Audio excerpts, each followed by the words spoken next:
заметил, да. Митя, ты не боишься, что штука сзади? Я думаю, что это не спасет, и все равно слайды слишком яркие, но вдруг. Ты хочешь сказать, что ты не несешь ответственность за свою основу? Да мы вообще позже все сделаем. Ладно, у меня есть другое предположение. Не хочешь просто перекомпилировать все в другой теме?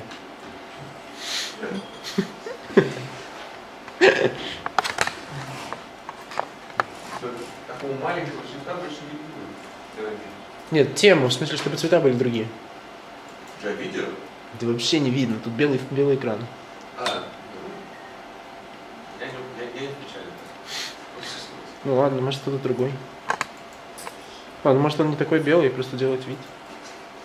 Okay, so I think I will begin now, right?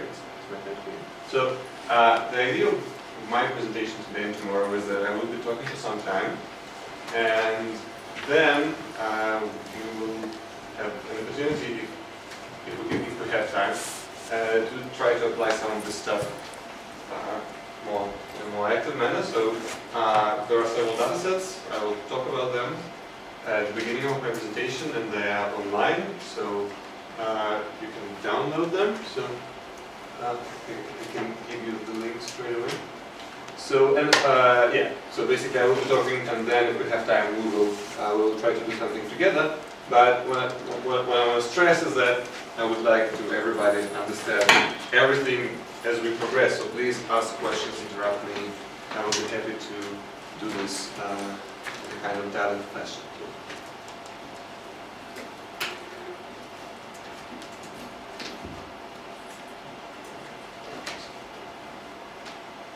Yeah, so I think I will show you. Okay, so I'll come back to this later.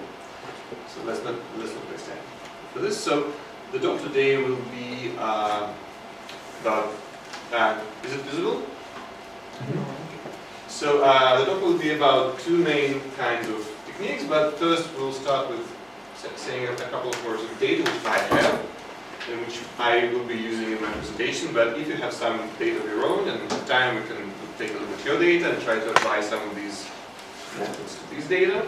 So I have three basic data sets I'm working with at the moment. So one of them is about lexical semantics. It's a subset of verbs from a huge click database. The second one is an enlarged data set on translated pairs of two different languages based on a paper by Hasselmann. And the third one is the first huge phonological data set compiled by myself and Steve Moran and other guys. And also we have a smaller subset of this data concentrating on the languages of Greater Kurdistan, which I will use for some kind of aerial stuff. So these are my data, and I will be talking about the basic methods. So I will just show them on the screen now. And we'll have two main types of techniques I want to discuss today. The first one is dimensionality reduction, of several kinds, and the second one is clustering. As we'll see, they have very much in common and should be probably used together. So let's start with the data. So the first one, the first data set is the clicks, so-called clicks data set. It's just been released. There was another clicks data set called simply clicks, and this one is called clicks version 2. And it's basically the same thing, but in a much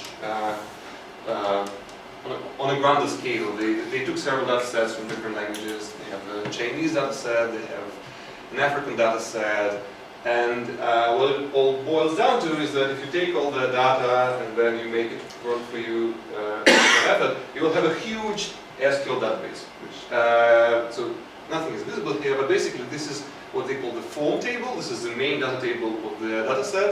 It comprises about 1 million word forms. So how it's organized is that you have the dataset index. It's having to do with some language or some dialect, and then for each, so each row is a lexical, is a semantic gloss for some word. So if some word has several glosses, then they will occupy several rows. And here in this main table, we only have the dataset, the number of the form, and the number of the gloss. We don't know the gloss itself. So to extract the glosses themselves, we have to go to another table, which they call the parameter table. It's all everything has weird names because they just took another database and they use the same structure for their own purposes. So they have many fields unfilled, and so on and so forth. So, but that's how it works. So you take the form table, then take the parameter table, and from this parameter table you extract the glosses themselves. So now you really know which words mean what. So as for the technological side, so this is a program which can talk to this database. But if we want to do anything meaningful with the data, we have to use a language called SQL. And if any of you are planning to work with quantitative stuff and do some kind of linguistic data analysis, the basic tool is R or Python, depending on your choice. Maybe you have to use both, but also everything to do with that database queries and extracting data from many different databases. You should know SQL. As you see, it's very much human readable. So, so I beg your pardon, do you mean those who don't know SQL should rather go away? No. It's an aside.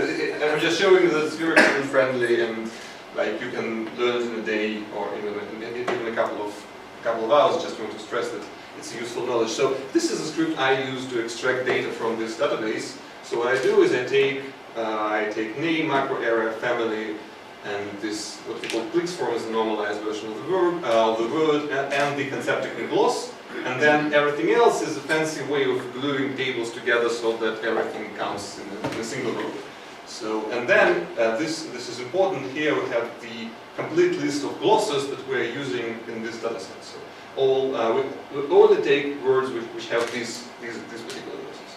So here, feel, know, or be able, know somebody, know something, look for smell in the sense of perceive, not giving out smell. So this is our dataset. And also I threw away all the words which have only one gloss, because what this work is about colexification. We want to know which semantic glosses are usually come together, and what goes with what, and in which ways and in which places, because we're dealing about Areal. So the second data set has a long history.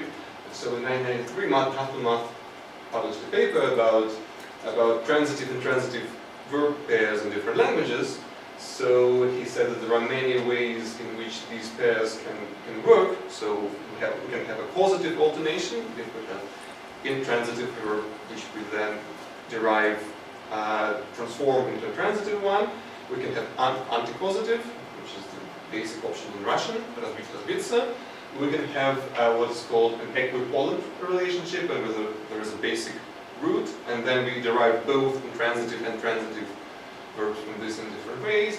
We also can have bilateral verbs, like in English, break, to be group, and so on and so forth. And also we can have substitution, to die or to kill, which are two different things altogether. So we have these 5 options, and then he took a sample of words, a sample of meanings, and then he coded them for many languages. And then there was a huge project called World Atlas of Transitivity Pairs, which is online, data is downloadable, it's hosted in some Japanese university, I don't remember which.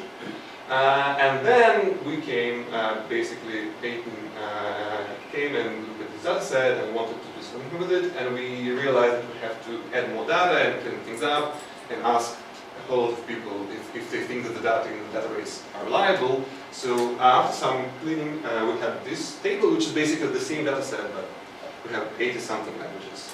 But the list of meanings is the same one which Astronaut used in 1993, so the definition basically. And finally, this phonological data is the foible, a huge agglomeration of all the phonological databases, segmental databases in the world. And also I have my own Eurasian database. Now it's partly incorporated into the foible, but partly not. And I tend to trust my own data more than I do trust foible data, because I collected most of the stuff myself, checked most of the stuff myself. In foible, they really just take previous data sets and add something, like some of the data of the dubious character. So usually when I work, and most of the work in Eurasia, I just combine my data set and take everything else from foible on Eurasia, and then I do stuff with it. So, and the last one is this kind of special data set. So we decided that we want to look at the languages basically in this rectangle, and then which we call Great Kurdistan, and like every other person comes to us and says that, you know, this name is a terrible name because it's so politically charged and you should never use the name Greater Kurdistan, just do whatever, but get rid of it. But we couldn't. We didn't find any other name. Basically, the thing is that this area is around Kurdish languages. So we have Kurdish languages in the middle, and they dominate everything around it. So in a way, at least not politically, but linguistically, this is really Greater Kurdistan linguistically. Okay, so this is the data I will be mostly using in my presentation. So let's just jump into the first group of methods I'll be talking about. This is dimensionality reduction, and more precisely, dimensionality reduction in the context of spatial linguistic analysis. So, is everybody okay with the term dimensionality reduction? Should I talk more about what dimensionality reduction is? Okay, so basically, usually data are some variables. So for instance, we can have geographical coordinates. There are two variables, latitude and longitude. Sometimes it's only one variable. If we measure heights or if we measure how many phonemes are in a given English group. Then we have languages, and all languages are described by a single parameter. So these things are kind of easy. If you have only one parameter, then you can have a histogram. You can count how many things of different size you have. And you can reason about these and find means and medians and variance and do all kinds of studies. And if you have two variables, it's get a bit more complicated, but still there is all kinds of statistics which can be done on two bivariate data. And also you can just look at them directly. So if you have one variable, then it's numerically it looks something like this. You have values here and here and here.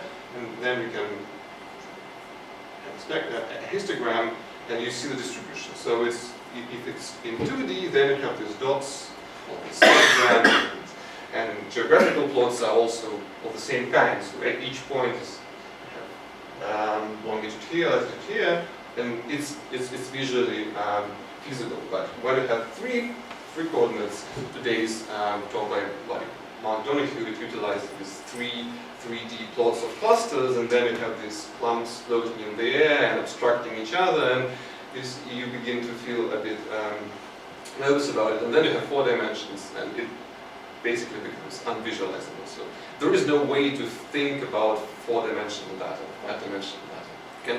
You can't imagine them. You can do nothing. So you can either try. It can move. You know.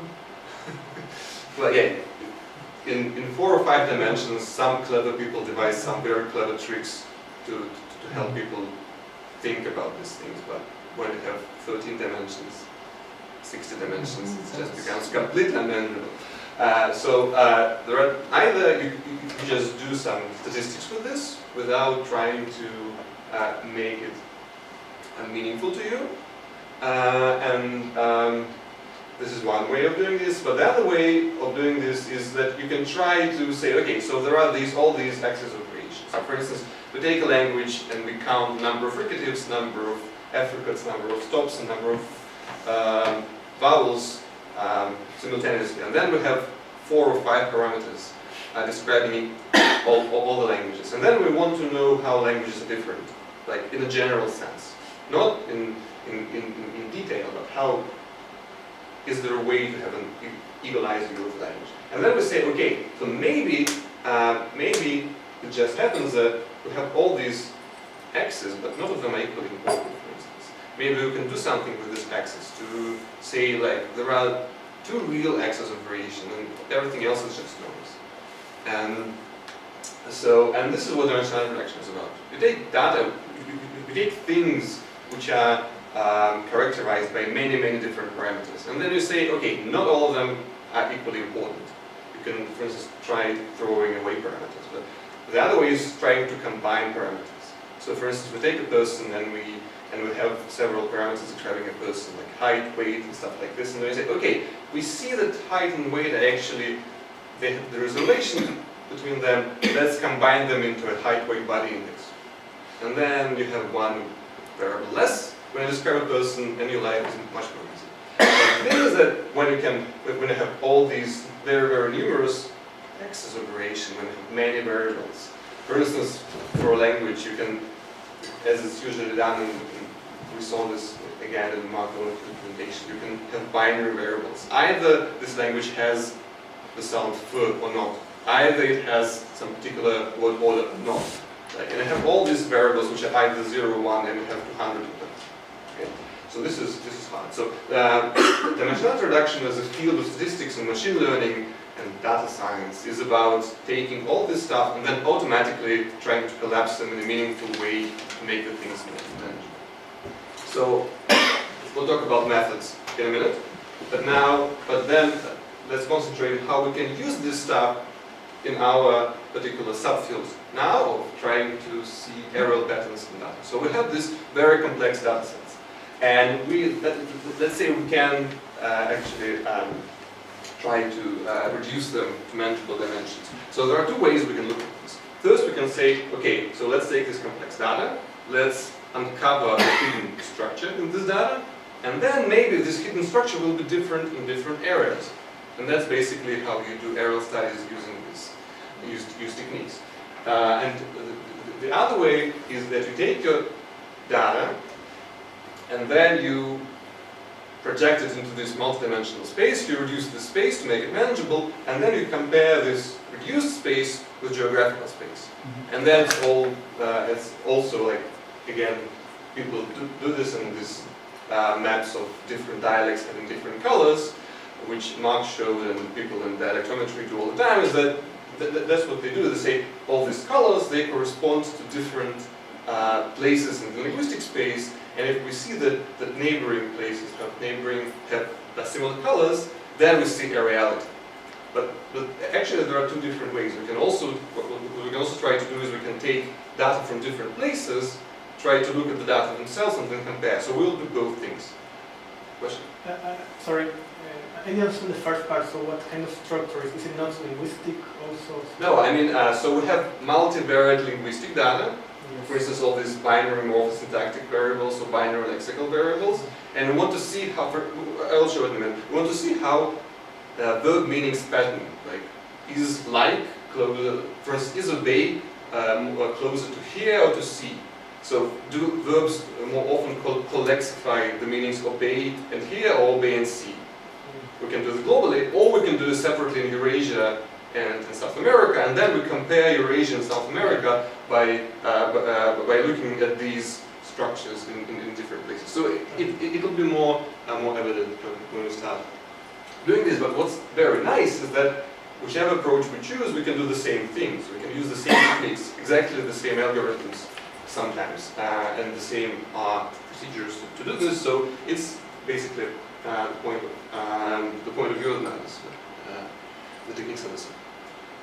Okay, so I'll begin. But what if you want to model reliability of the patterns? So for instance, when you have a number of gender classes and you know that it's spread from the northeast to the southwest, for instance, and then you have clusterization. What you will get, you just get the division, some kind of division. So you want to model the scale that way. Okay, so this first lecture is about what's written on the slide is exploratory analysis. So we don't model stuff. We just look at what we can see without trying to posit hypothesis and then. That would be too much.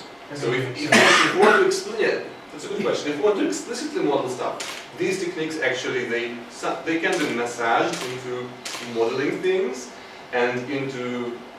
I like to do this personally. That I can say, okay, so if we have such and such hypothesis, then if we reduce the dimensions, then we see this, and then I say, no, we really see this. But this is a kind of a lousy way to do things because there is no significance testing usually, no kinds of rigorous statistical analysis.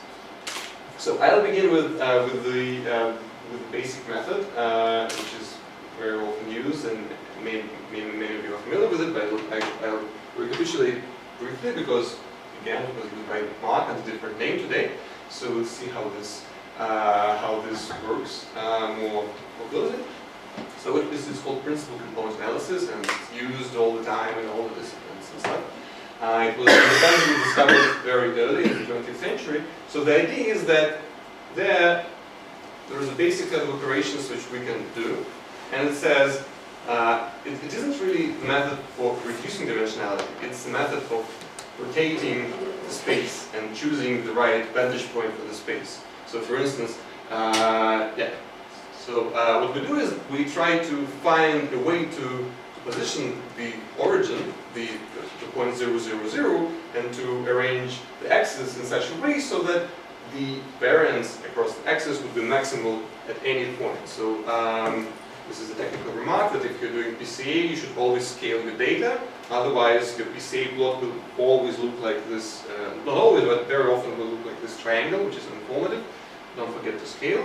So what we do is, for instance, let's say we have 2 dimensions and we would like to have only one. So these are the dots. So these are the data, only the black dots of the data, and we want to make them more manageable.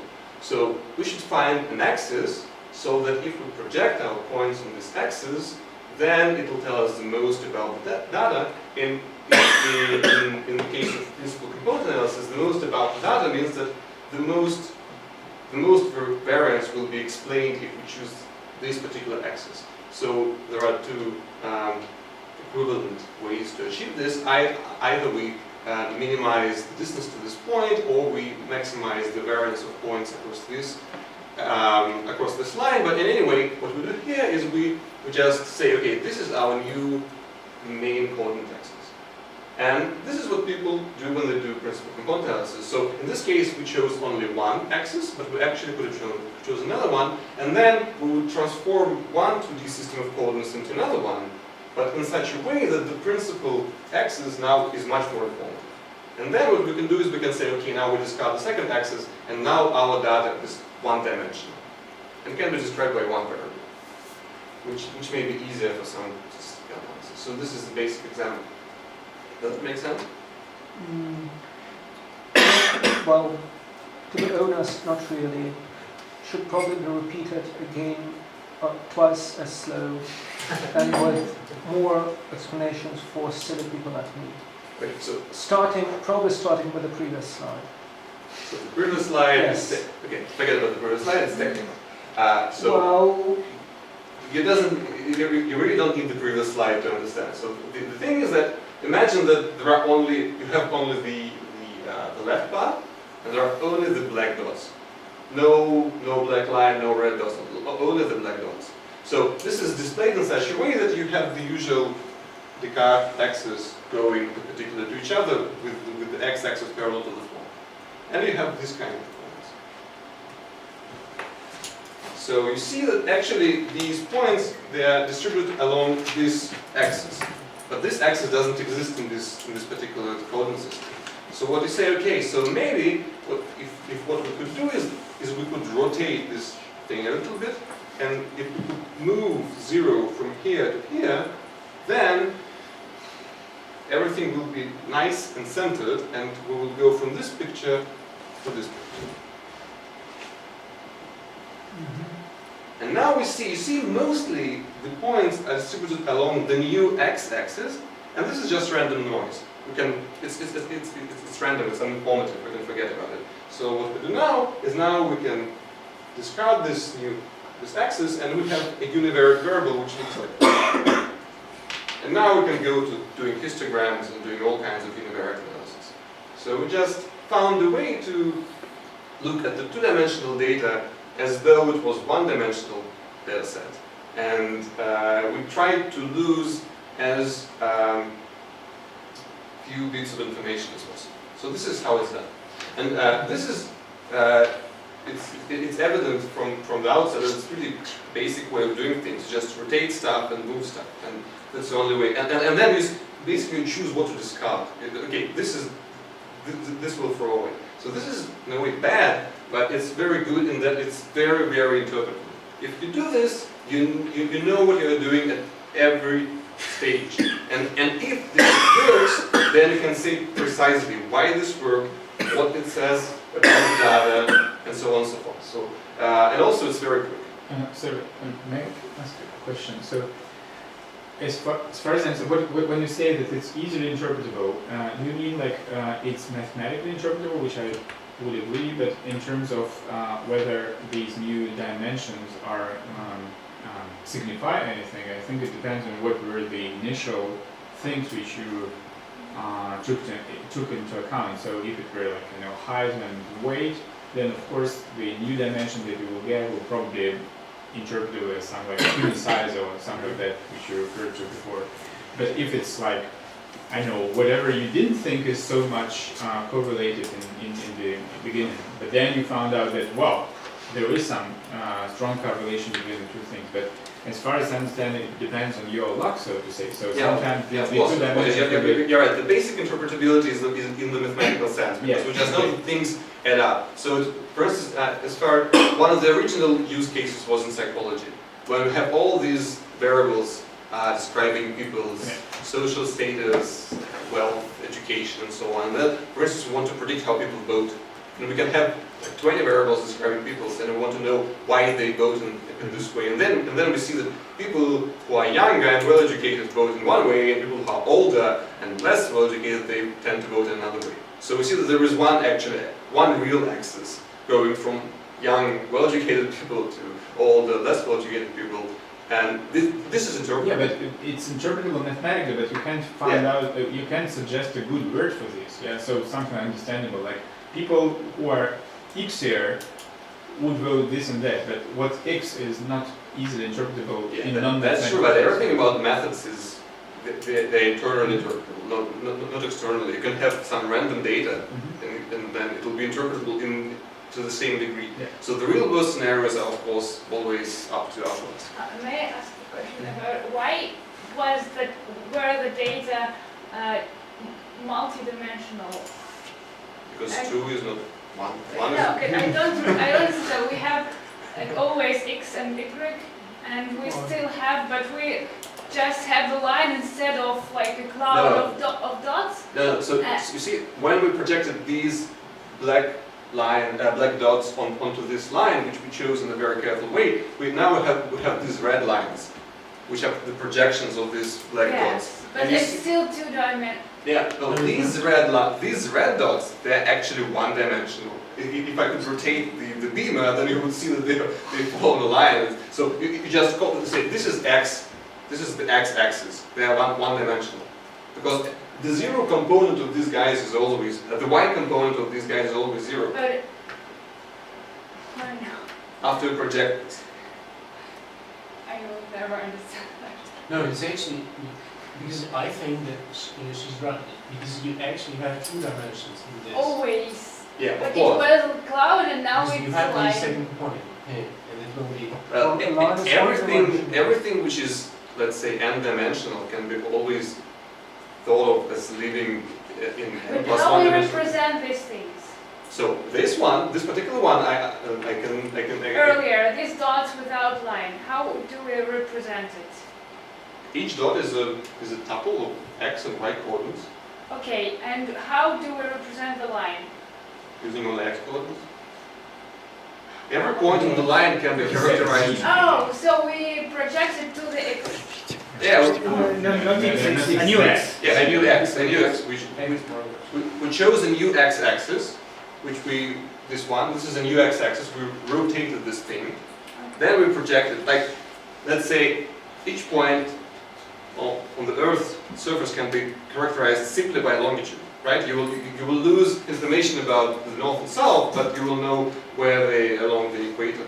So in this way, we just say, okay, let's choose a new equator such that all the points would be characterized by this new equator. So then finally it would turn into something like a straight line, and you would have only, like you would share like a little bit. Yeah, in this case it's already a straight line. It's still kind of shown on a 2D surface, but it's already a line. Well, you'll see more examples later of things which are kind of live in the multidimensional space, but are actually lower dimensional. It's like we live in a 4-dimensional space. We don't think about this as a 4-dimensional space. We live in 3D, but we live in 4D, and some people think that we live in 6D. 10D. Go to 3D. like whatever. So PCA is good because it's mathematically highly interpretable, it's easy to compute. You can always do this, and also if you want to have some kind of more precise results, you can use Bootstrap to have confidence intervals, which is very nice. Okay, so let's look at some data. So we have this clicks dataset, which is binarized. So for each word in each language, for each word in each language, we know whether this verb has a meaning, let's say, look for or understand or something. So we have all meanings for all perception cognition meanings for all words in the dataset, and we have, I think, 528 verbs in this table. So we scale this, and we do PCA, and this is the code. So let's go through this one line by line, so we can see how it's done. So we read this dataset, which is exactly the file which I uploaded, and you will be able to download. Pardon? Tolerances, because it's actually a copy process. If you just copy and paste it in our mistake. Maybe it will. Okay. Just no. Yes, that's because the verbatim mode in LaTeX that doesn't work as it should. Okay, so this is data file. So we read this, we extract. So this is the metadata, first several columns. We just throw it away because we know this. We extract the binary matrix from this data set. Then we scale it. Nothing fancy. R makes it very, very, very convenient. What makes inconvenient is actually doing the PCA, because there are two functions for this in the basic package. One is called purcomp, and the other one is called printcomp. And the purcomp is the newer version of printcomp, which is meant to be strictly better. So if you only need principal components, then use this purcomp. This is the general recommendation. But there is some information which is easier to extract from PCA if you use the older version. So here I use both. So we do this basic PCA analysis, and we have this PCA object which we can extract all the stuff from. And then I'll show you three things which we can extract from PCA, which makes it very, very useful. So one of them is called biplot, and you can just take your PCA object and ask to draw a biplot of it. That's it. Also, we can extract loadings. I'll say what this is in a minute. And then loadings are basically a vector. You can use bar plots to visualize them. And also, you can use script plots to see how much variance is explained by which components. So now we go on to actually looking at this stuff, which is absolutely invisible here. But how it works. So here we have our 528 words from verbs from different languages from all over the world. And I repeat that what we're interested in here is that which meanings, on the one hand, which meanings tend to go together in verbs, in different languages, in different places, and also how verbs clump them. So here we have a kind of three groups of verbs, and here, what we have here is this is a four-dimensional plot, by the way. So we have two pairs of axes here. One of them is for these black dots, which are basically verbs. They are represented by numbers because there are too many of them. So verb number 229, which means something like here and see. No, here and see is almost never found. Let's say here and obey. And here will be a verb which means see and look for, and so on. So we have these three groups. And also we have these red arrows, which the names of the variables in them. So what it tells us that, for instance, this is find, this is get, and this is something else.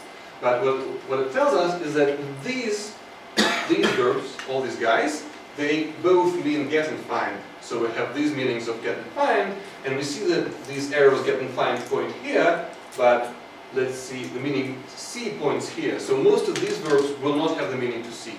The seeing verbs will be somewhere here, and those are, I think, the hearing verbs. So we see some kind of structure in the data, and we say, okay, well, now we know that we have roughly three groups of verbs in the world. So if we are investigating the perception cognition domain, then we have these very fuzzy and diffuse, but three groups of verbs. So one of them is dominated by the verbs which mean get, find, see. The other one is dominated by the groups to see and look, let's say. Yeah, this one is look. And the other group, which is the largest one, is dominated by hear, obey, and something. Perhaps you can draw representation somewhere. Yeah, I will. I mean, You need to look at you look at on screen. Yeah, but either have to believe you or really go. No, I don't believe you. No, you don't have to believe me. Okay. This is.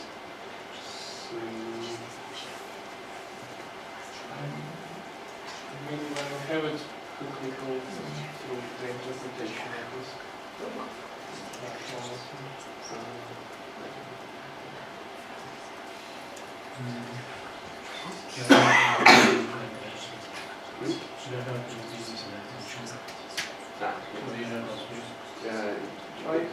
Я знаю все пароли.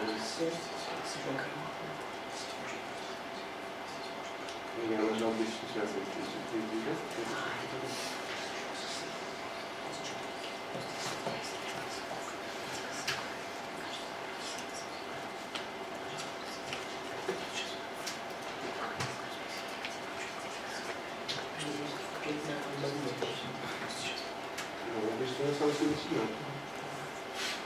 Кажется, это память. Окей, собственно.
moment. Okay, so this is linked to the PDF, bit.ly to x small 7 A1OE. Could we fetch it probably could be posted?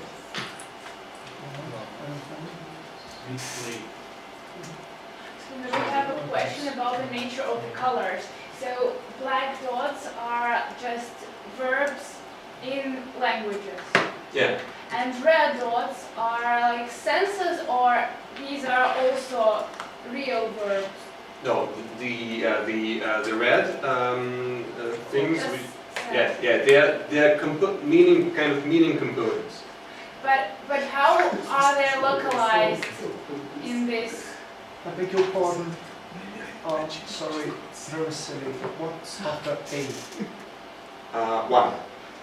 Okay. So that's why there are 4 dimensions here. So we have these two on the left and on the right. These are the principal components. So we're talking about these black dots. They live in this principal component space. Yes. And these two other axes, they are associations between components and meanings.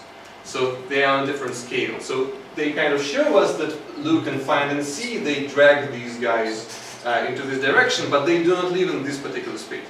So these are the components when we projected these verbs into this 2D space.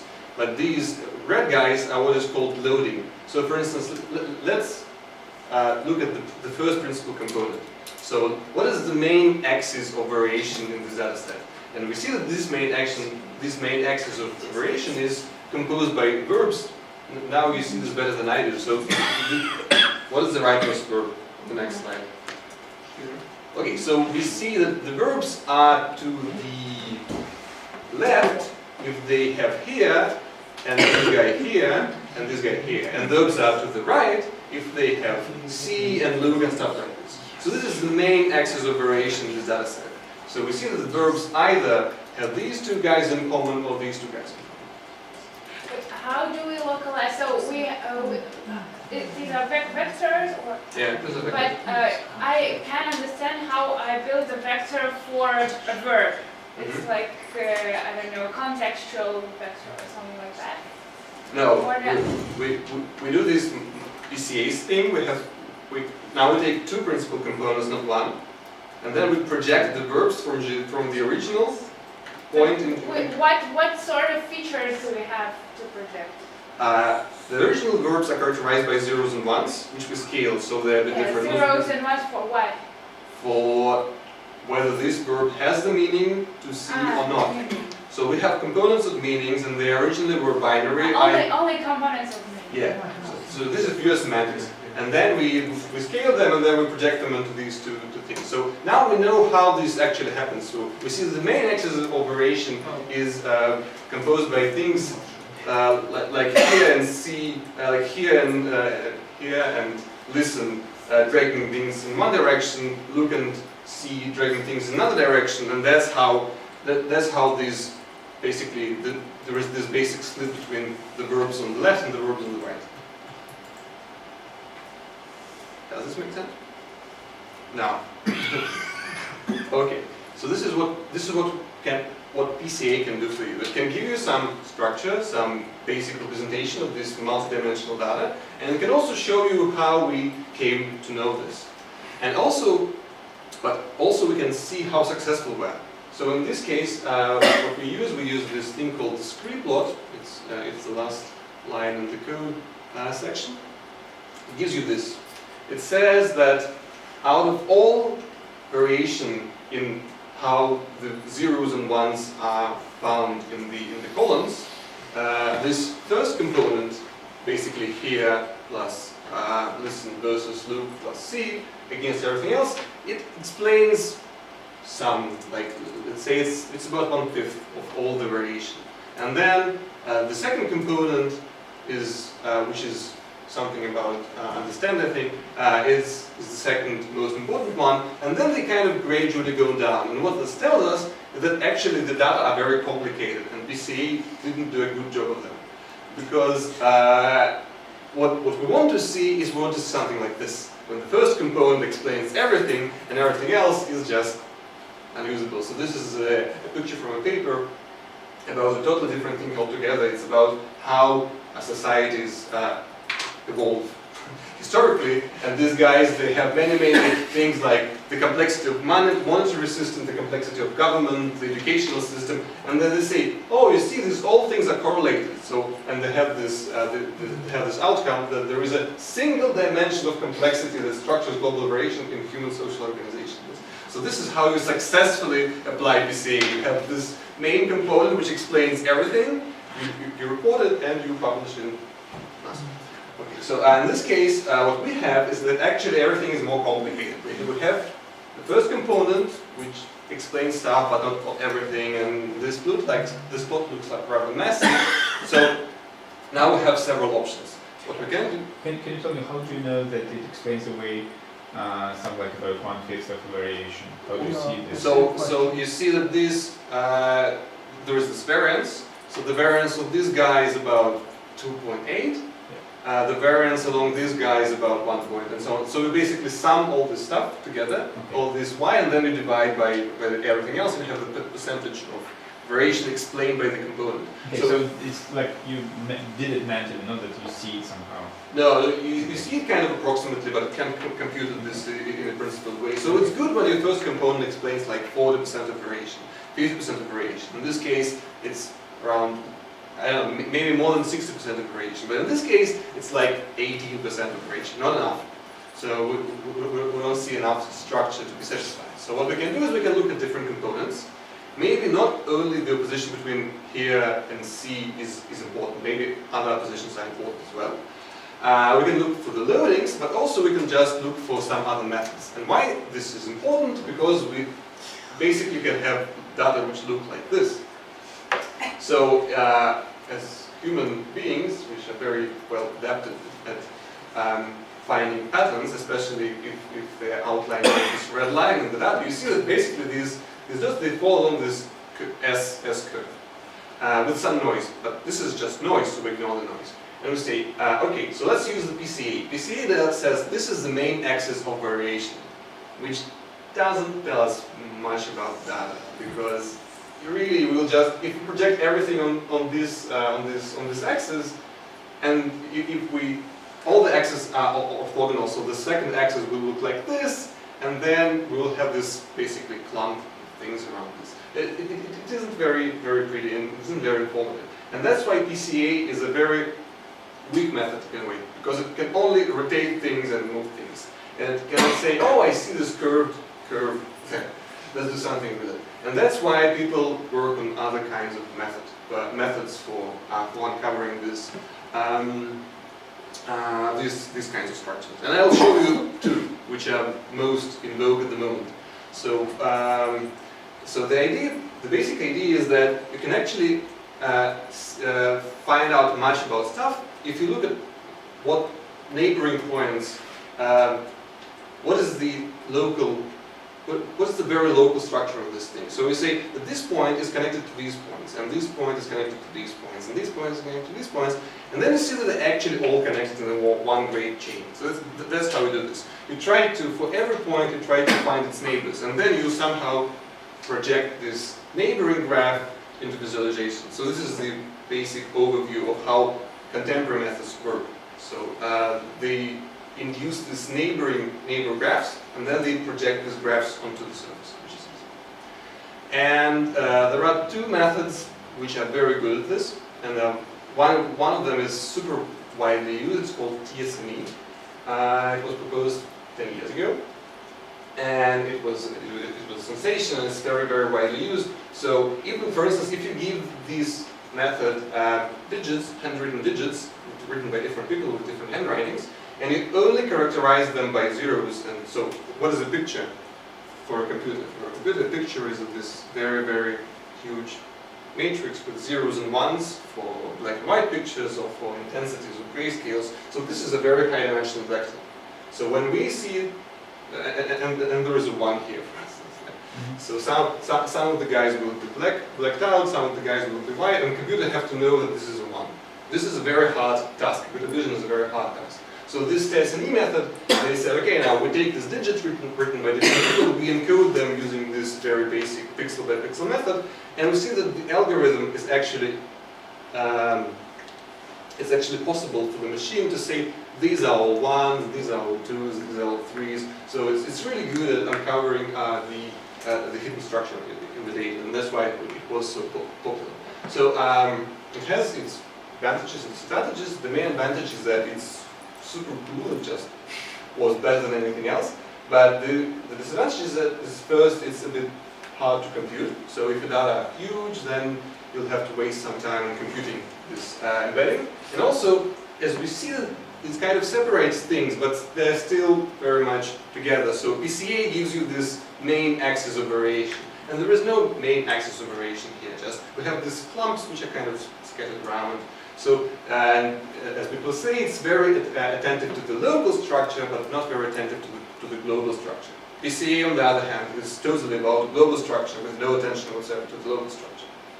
So, and now we have a new guy on the block, which is called UMAP, and they claim that they pay attention both to the global structure and to the local structure, and it's very new, it just came out. So, and I'll show you the results of applying both these things, and you'll see how it works. So this TSNE is implemented for everything, and actually UMAP as well. So for UMAP, the canonical implementation is Python, but there is a nice R package which you can download and use.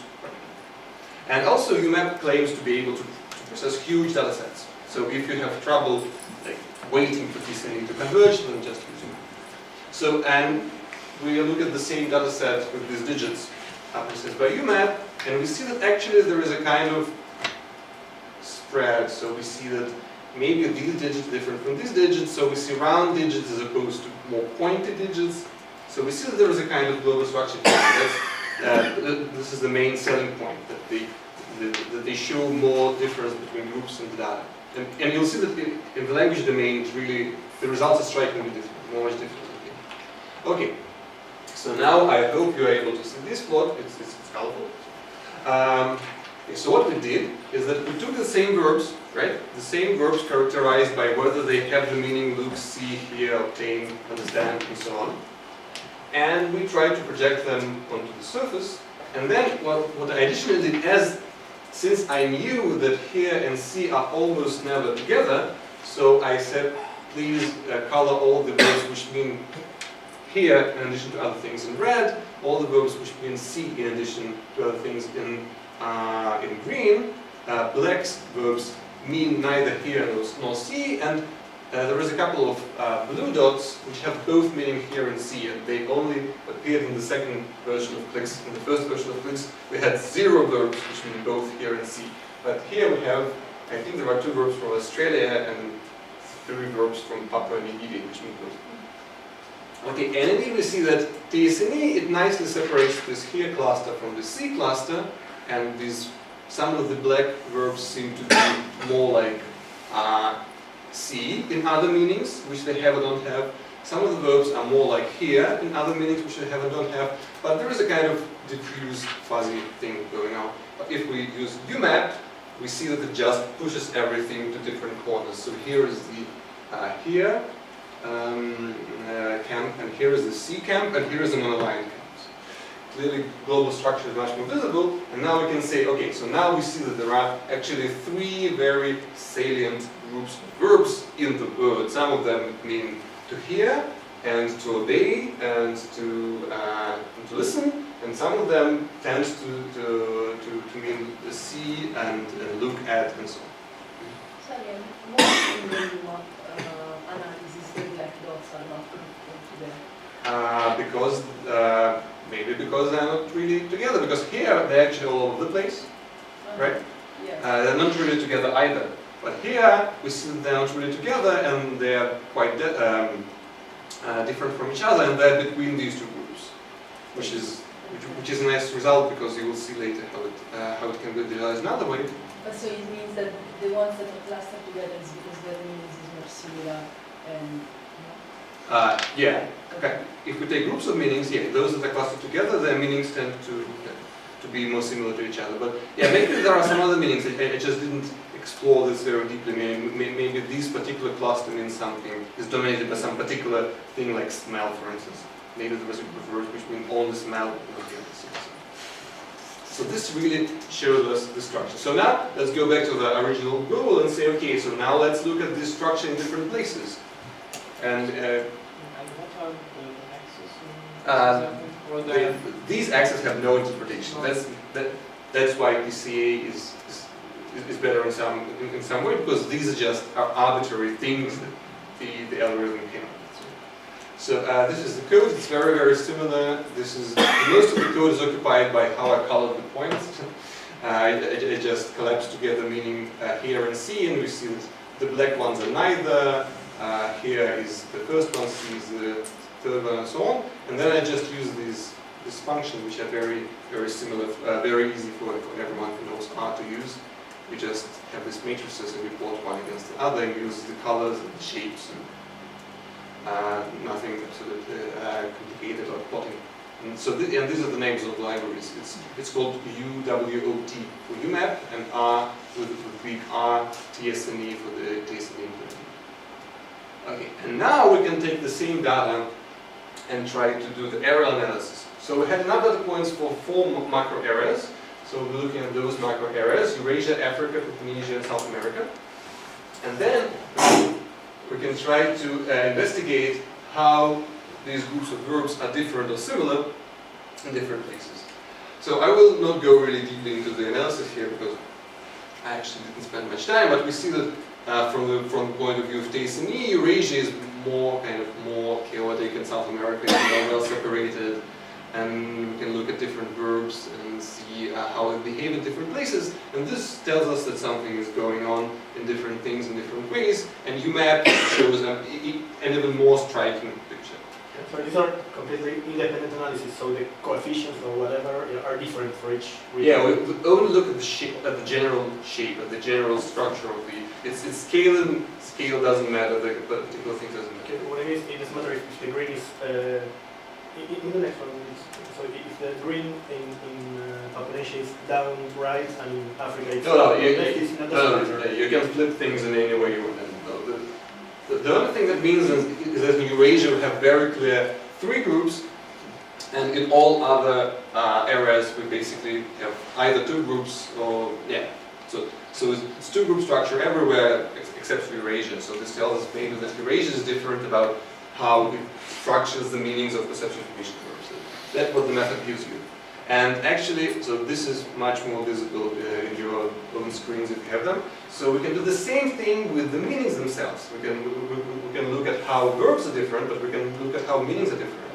So for instance, so here we have look and see, and this tells us that look and see very often come together in verbs that tend to colexify. So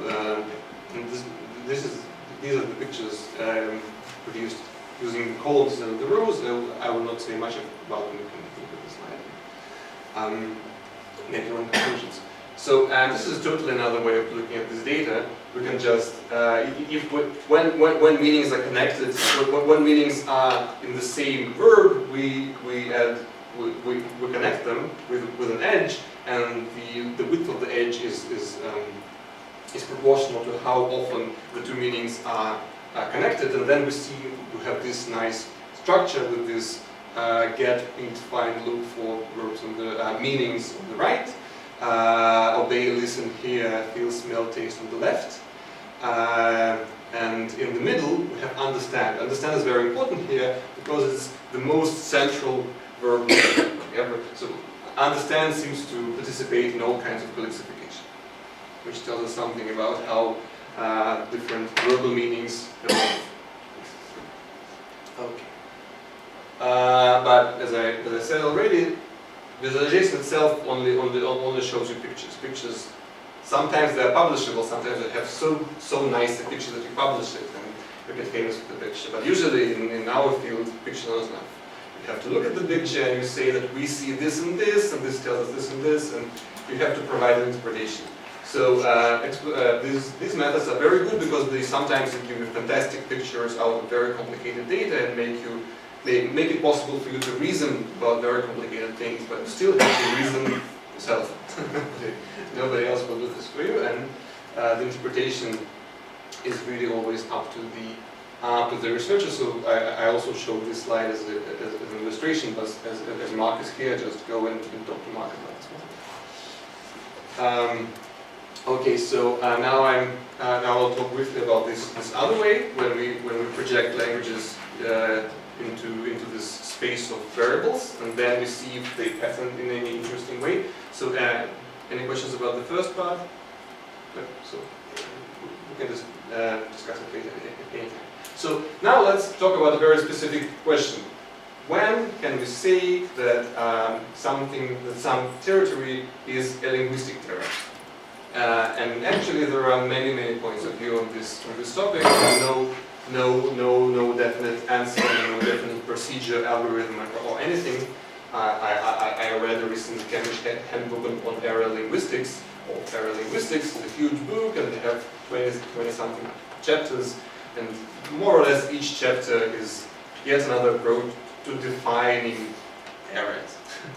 Okay, so I will propose another one, just for the sake of the argument. So my point of view is that an area is an area where you can come up with some mathematically valid procedure which will show that it is an area. And one way of thinking about this is to say, okay, so we have these languages which live together geographically. When are they an area? They are an area when they also live together in this space of linguistic variables. So if they're clearly separable both geographically and in the space of linguistic variables, then they are an area. I think this is a valid argument, but maybe it can be contested. I didn't really try proving this in a serious way. So Has and Waza and Adrigo is the area, and conversion is not in the area. Yeah, all given all the usual caveats, if we have a phylogenetic scenario for this, then it doesn't work. But because we can explain this away. We want to talk about cases where we can't explain things away using phylogeny or something. And what's wrong with providing it starts from K. but The name of language yeah, starts but from you're K. sort of, I guess we're not supposed to cherry pick features. Are we? Well, because based on this procedure, this is an area. We could find Well- area in that way. Well, but then, okay, but you have Muik and then Kalmuik, so Yeah, it kind of pans out, it doesn't really work. Okay, so yeah, just again, we have linguistic space which is defined by the variables, and there is no good procedure for choosing the variables. You can try to choose, like Mark Donoghue tries to choose everything at once. Some other people say that some variables are more meaningful than other variables. And what I do is I work with segmental inventories, and I say, okay, let's take segmental inventories. Just use this as a set. So all languages have segments. All languages have consonants.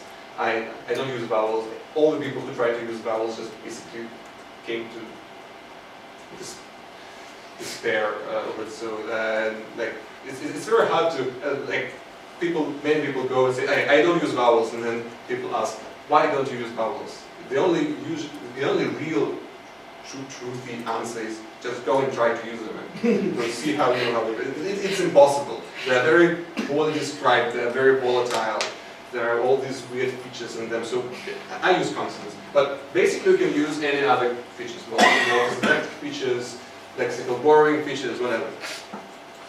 So what we do is we hope to see the languages separable both in this feature space, and in the geographical space.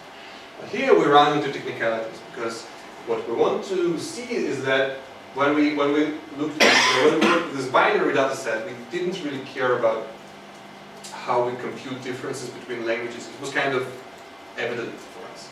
But in many cases, it makes sense to think really hard about how you compute differences between things. So what we used previously is we used this so-called Manhattan distance metric, is we just counted how many times we have the same thing, like 0, 0, 1, 1, or different things, 0, 1, and 0, 1, 1, 0, and so on. So we have if two languages have 1 and 1 in the same place, the difference is 0, and the same with zeros. It's called Manhattan distance. You just subtract one from another, you this square here is wrong. I can cross it out vertically, it's not that. So and you take the absolute value of the difference and then you sum them up. This is the basic Manhattan distance. But also sometimes if you have some real valued variables, sometimes it makes sense to use the Euclidean distance, which is basically the geographical distance on the plane. It's for how long you'll have to walk basically from one place to another. So and here the choice of the metric is dictated by the data. So there is a bad thing that sometimes these predefined things like Euclidean distance and Manhattan distance, they don't really work with your data. If we look at this transitivity pairs data set, we see that actually it's very complicated because first, even in simple cases, each vertex pair can be characterized by one of 5 different labels, and they're all equal, not numeric. So it's either A, C, E, L, or S. And what's worse, sometimes we have multiple labels because people just say, okay, this language has they have two ways of deriving to finish something or to get finished or to finish from each other, and there is no way to choose them, so we have to use both. So in this case, neither Euclidean distance nor Manhattan distance are applicable here. We have to use something else. So the bad thing is that sometimes there is no easy way to do this. We have to think about it. But the good thing is that all these dimensionality reduction packages, they can work either with raw data and then apply their own distance metrics to them, or you can compute your own distance metric. You can distance matrix. You can use your own notion of differences between things, then we compute this matrix of pairwise distances between objects, and then these packages, they happily accept this. So again, a non-linguistic example, if we try, for instance, to analyze handwritings, this is a huge area of automatic analysis of handwritings. And handwritings are classified using very complex methods like the angle, how hard people push the pen into the paper and stuff like this. So, and the distances between different handwritings are defined in very complex ways. But then you can just compute these distances and use the standard ways of classifying things to employ them.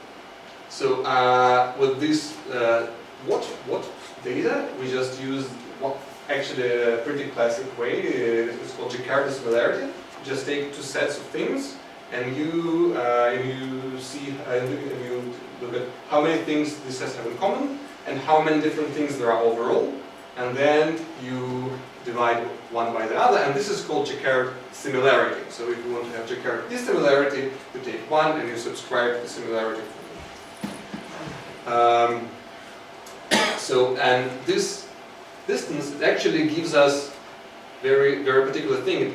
It says in this way we can compute the distance between, let's say, Finnish to Finnish in Mongolian and to Finnish in Swahili, or we can compute distance between Finnish and Mongolian and to Boil and Mongolian. So this is a very localized distance between particular verb pairs, either the same verb in 2 languages, or 2 different verbs in the same language. This is the only 2 ways that this metric can be applied, but actually we can sum them up. So for instance, we want to say how different is, let's say, Mongolian from Swahili. We just take this difference and this difference, add this difference, and this difference, and then go all the way for all the 31, I think, verbal meanings. And if we want to see how boil is different from Finnish, we take this difference, add this difference, and so on. Does it make sense? We just sum things either by we have pairs of rows and pairs of columns, and then we sum things throughout. So this is how we actually did in this particular case.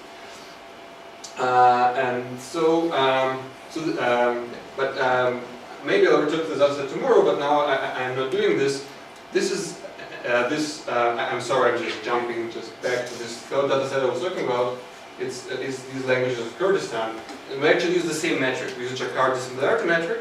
So we take a language, we take a pair of languages, which we see how many segments they have in common. We see how many different segments both these inventory have. We divide one from the other, and then we do this. And we see that actually the languages of Greater Kurdistan